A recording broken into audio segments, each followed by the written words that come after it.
हो का पाण्यात कसे बुडबुडे येतात. पहिल्यांदाच पाणी पहिले वरून आले डोंगराचं आता रात्रीतून खाली जमिनी जिरतानी अशा पद्धतीने समोरच्या उकळ्या दिसतात. हो का हो का कसलं पाणी हे आलंय भरपूर. हो का आता गाया गेल्या ह्या बाजूला वड्यातून वस्त्र बिस्त्र. आता मोठं असं पाणी होतं वड्याला, त्यातून आले जनावर बाहेर निघून. आता आपण चाललोय, लोकांच्या काहींच्या पेरण्या झालेल्या आहेत, आरगडी पेरलेले आहेत. असं काड्यांना पाणी आलंय वरती. ते आता हे ह्याच्यात दिसणार नाही, पण आपण जर गेलो जवळ तर हे दाखवण्याचा प्रयत्न करतोय आपण.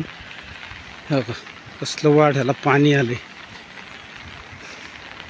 खाली धरणं अशी दिसत होती वड्या टाईप. आता या छोट्या छोट्या वड्यांना केवढं पाणी आले.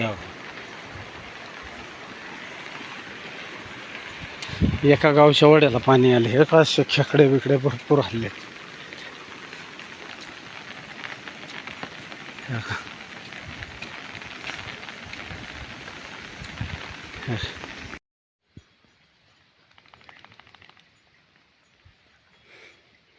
बघा मित्र, आता मी आलो इकडं डोंगरात. आमच्या 30-40 वर्षापूर्वी इथं ह्या दाराला वस्त्या होत्या.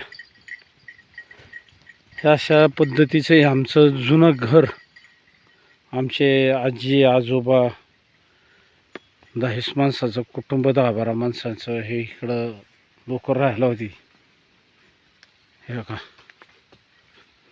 हे बिताडे अशा पद्धतीने दगडीतनी बिथाड होतं कोरडं. केवढा लांब लचक वाडा होता हा.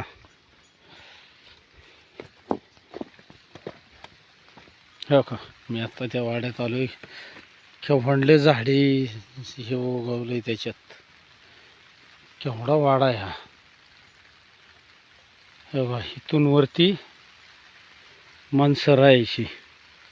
स्वयंपाकाचं घर इथून वर. ह्या दरवाज्यापासून इथं दरवाजे आणि इथून खाली इथपर्यंत ही बसायला उठायला ओटी. खाली इकडं म्हशी असायच्या. गायांना दुसरं होतं, म्हशींना होतं. आता पाऊस आलाय. हे इकडं कसं पाऊस पडतोय आता, त्याच्यामुळं जास्त नाही आता मला हे करता येणार. मोबाईलला प्रॉब्लेम येतोय.